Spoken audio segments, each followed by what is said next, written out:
the 20-something coach podcast because there was a lot of stuff that I had to figure out when I was 20 years old with zero experience starting my journey as a coach. And now, kind of having reached a level of success in my business, I basically wanted to strip back the curtains and give you the real tea on what it takes to build and grow a successful coaching business as a 20-something-year-old. So I'm going to be talking about everything from pricing, how I started getting high-ticket clients, to imposter syndrome, and how to actually get people to take you seriously as a young coach. So yeah, tune in every week and let's get this shmoney, honey.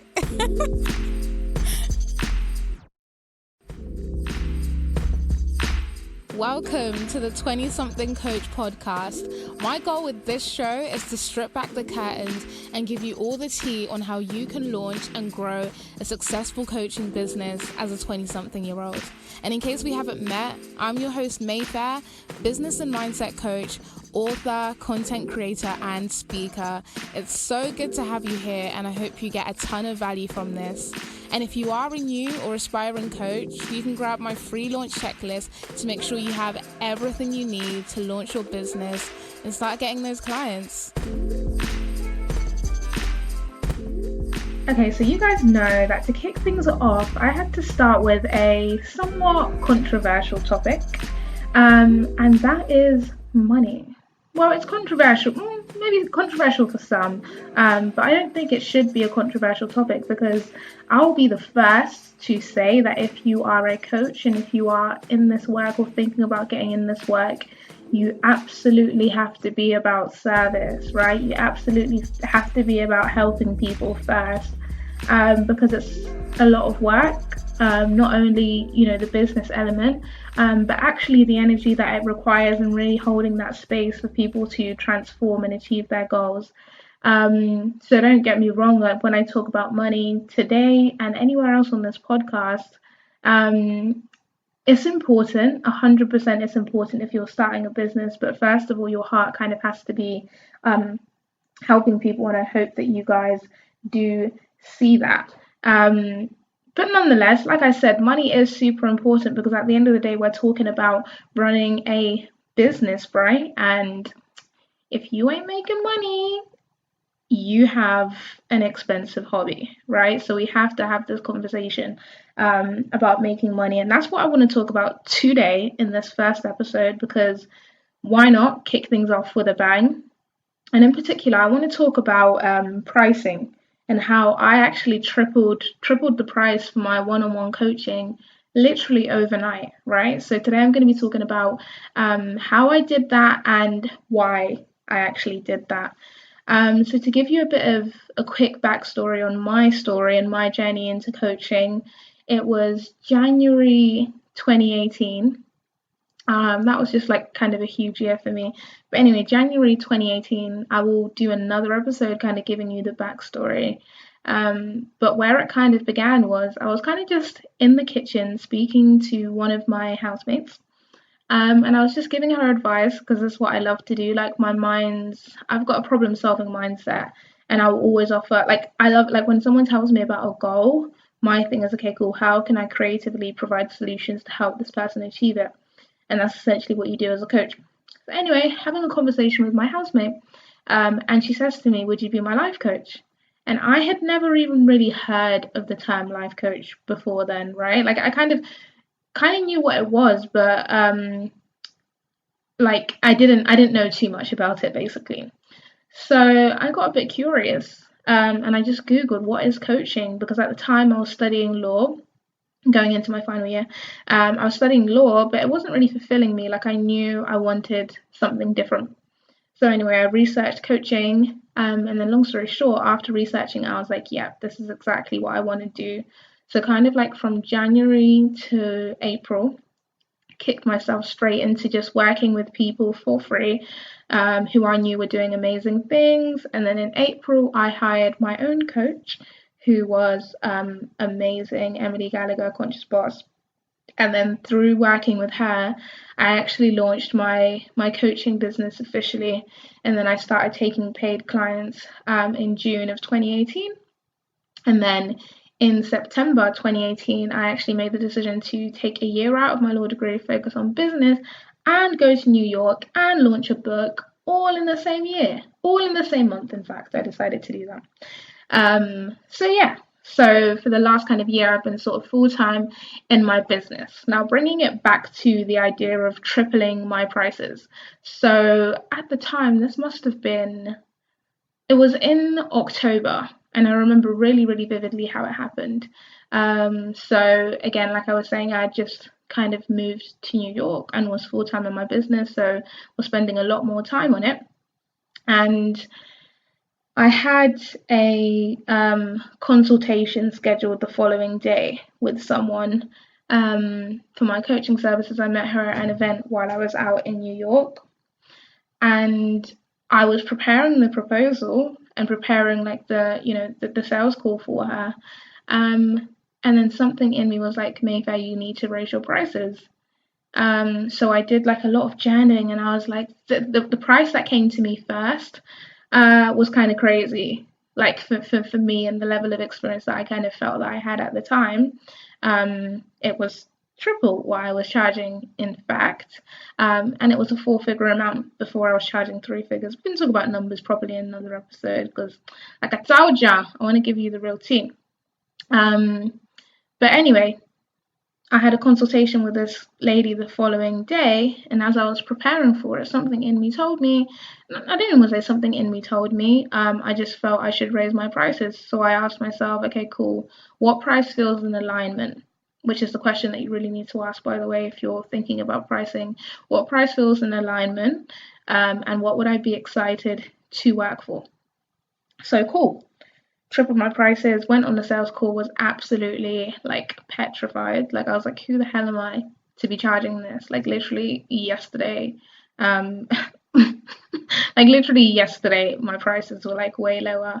But anyway, went into into the sales call, explained like my packaging. We got to the bit where I told her about my price, told her it, and she said yes. Well, there's going to be a plot twist, but yeah, she said yes. So I was like, oh my gosh, I did it. Like my first like four-figure client, like I was in New York. I was like, yo, this is crazy. Like just turned 21. And I'm literally making this figure from like one client. So I was like super excited. And then a couple of days later, she sends me a message and she was like, actually, I've decided that I'm not in a position to afford your services. So she basically bailed. I don't like using the word bailed, like it was a fair explanation, but it didn't go through. But to kind of like fast forward, like I still did continue to charge that price. The price that I moved it up to last October is actually still what I'm charging now. I'll probably increase it soon, but right now the price that I'm charging for one-on-one coaching anyway feels really in alignment for me. So anyway, like that deal didn't go through. And I learned a lot of key lessons from that whole scenario and from that situation. Number one is when you're thinking about what to charge and what to price your services, like it makes no sense to ask who is charging what on the market. One, because a lot of coaches are quite secretive about what they're charging. And then number two, like it varies so much anyway, right? And people base it on so many things. So you have to, for me anyway, I think the number one question that I asked myself and why I decided to raise my prices is because this was the number that felt in alignment for me. This is the number that felt right for me. So that's the number one reason that I decided to increase my prices. The second thing was I actually wanted more. Like I did an Instagram post about this probably a couple months ago now, but I decided to charge more because I wanted more. I wanted more from my clients. I wanted more commitment, right? And that price point would, in most cases, give me that more commitment, more at stake from them. And I didn't just want more from my clients, I actually wanted more from myself. So when I started working at that price point, it forced me to level up. It forced me to start thinking, okay, cool, how can I provide an even better service to my clients? Because in any case, I had more time because I could work with less people at that price point and provide more of a of a premium service.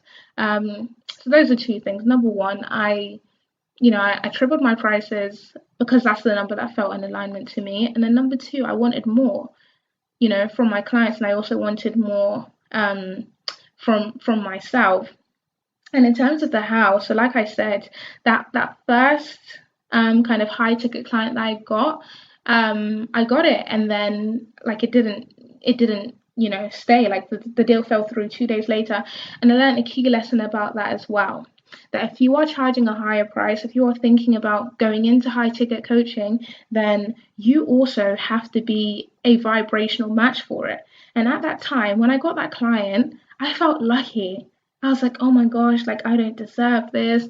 Like I felt lucky. And yes, 100%, like every time I sign on a new client, I feel extremely blessed that I'm able to help them. But I know that I deserve it. And I know that I'm going to over deliver on the price that they pay me. But at the time that I got that client, I was like, oh my gosh, like I'm lucky. I didn't really feel like I deserved it. And so what happened? I was able to manifest it, but I wasn't able to keep it. So that's another thing. If you're thinking about raising your prices or going high ticket, you really have to be a vibrational match for that price point.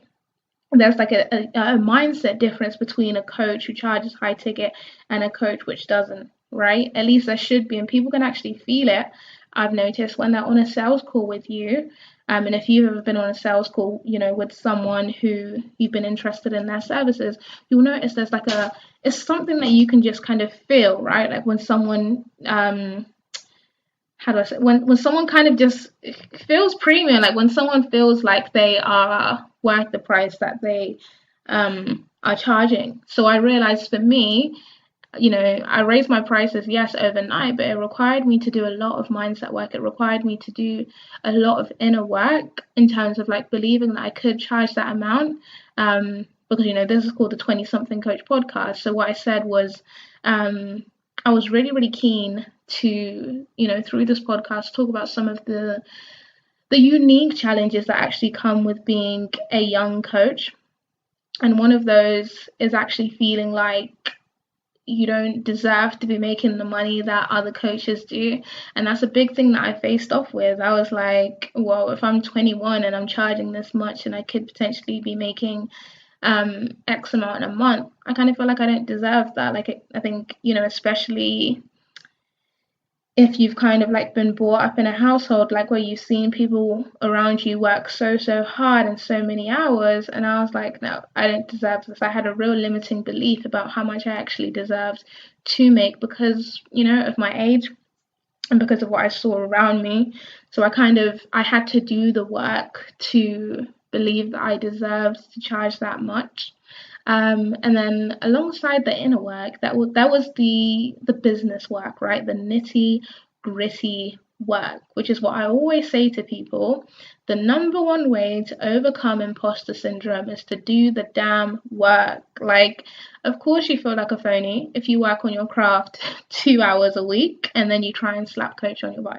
Like, it doesn't work. Like, the number one way to kind of like embody your pricing, like embody your message, like embody what you're doing, is to be the real deal, right? Is to actually do the work. So I doubled down on what are the important tasks. I doubled down on studying this craft. I doubled down on techniques that made a good coach. I invested again in myself. Like, coaches need coaches. Which, by the way, like if you're ever looking for a coach, don't trust a coach who isn't coachable and who doesn't themselves invest in coaching. Because how can you, with any integrity say, yep, coaching works and you have to invest in yourself, but you don't really believe it enough to actually do it? It doesn't really work, right? So yeah, I did the real work. Like I invested in myself. Like I doubled down on learning my craft. I was reading books, and I was putting myself out there, right? Like it wasn't just research. I was actually reaching out to people who would make great ideal clients for me.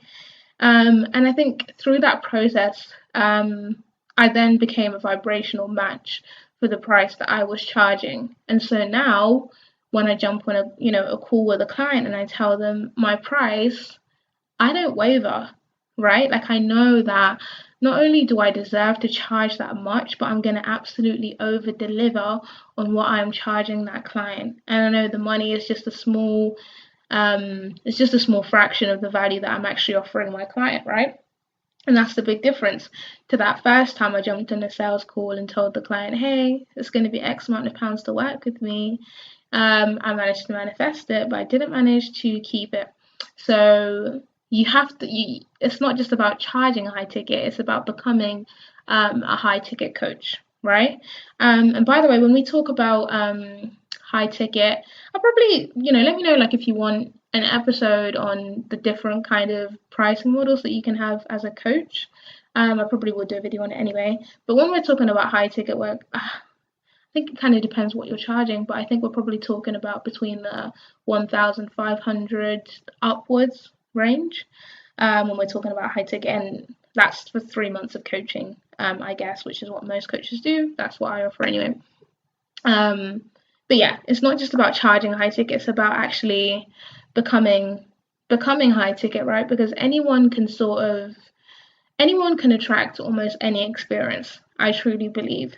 But for you to actually keep that experience and for it to become a part of your reality, something really has to shift within you. So say for example, if you go to expensive hotels, which I love to do, like I love to work at expensive hotels, I put myself like in that environment because I want to feel it. But I know it's a real difference when I walk into an expensive hotel. I'm spending the night there. I'm not just buying a drink because that's all that my bank account will allow me, but that's actually the lifestyle that I am living. And it's a similar kind of thing like with pricing, right? Like you truly have to embody the price that you are charging. So yeah, I tripled my prices overnight. And I think the most interesting thing that I learned about tripling my prices is the most interesting thing that I learned was that it really is not about the money, right? Like if you can demonstrate, and if your client, your potential client truly believes that you have what they need to facilitate a transformation for them and what they really are seeking for, the money isn't an issue, right? So now when I have sales calls with people and people tell me I can't afford it, it's not that I'm not, merciful, like I completely get it, but in my head it's like, okay, cool. I don't read that as you don't have the money. I read that as this isn't important enough for me to see if I can get the money, right? So always realize that, like if you think, oh, okay, cool, let me charge a lower price because, people are more likely to work with me. Not true. Not true. The only thing that you need to focus on actually proving to people is that you are able to facilitate the transformation that they are looking for, right? And then people kind of, find like people find the money, like people get resourceful. Like I have clients who approach me and want to work with me, and they go away and they save up to do it, right? Like if someone truly believes that you have like the key and are able to facilitate that growth, then low ticket, high ticket, it doesn't really matter, right? So that's a myth that I just want to debunk as well. Like it is not easier to get clients at £400 for 3 months than it is to get clients at £2,000, £3,000 a month at all. It's just different. Yeah, you may have to like alter your marketing things a bit, but it is also different. It's just different, sorry. And I think the main thing as well, like when you're thinking about going high ticket, and for me, when I tripled my prices, it allowed me to give more to my clients, more of my time, because I wasn't working with like a gazillion people just to kind of get by. And also it meant like I bring like wherever I can bring an expert in to help my client out. If it's like a mock interview, or if it's a branding expert, whatever it is, I'll bring that person in, right? Like I will usually send my clients like a book, or if I know that there's something that could benefit them, I'll send them that. Like we'll go for drinks. I'm able just to provide a more premium experience, for my clients, and that's the benefit of charging high ticket. You're not operating from a place of scarcity, and you're working at a price that truly excites you to work at. So yeah, that's it. Like that's how I tripled my prices. I kind of just did it, right? Like I didn't go on like another course. I was just like, what feels in alignment for me? I just did it. and then I kind of like did the in work. Like, I don't think you ever feel ready to triple your price. I don't think you ever feel ready to go from low ticket to high ticket, or from, doing free coaching to paid coaching. You don't feel ready, but sometimes you got to get ready on the job, right? And I think it's realizing as a coach, you're also allowed to be learning as you go along the way. Like, just because, and that's a big myth that I had, that because someone is giving me their money, I'm not allowed to make any mistakes. Not true. We're all human, and your clients aren't looking for perfection. They're looking for someone who's committed to them and their dreams, and who is also continually improving with them.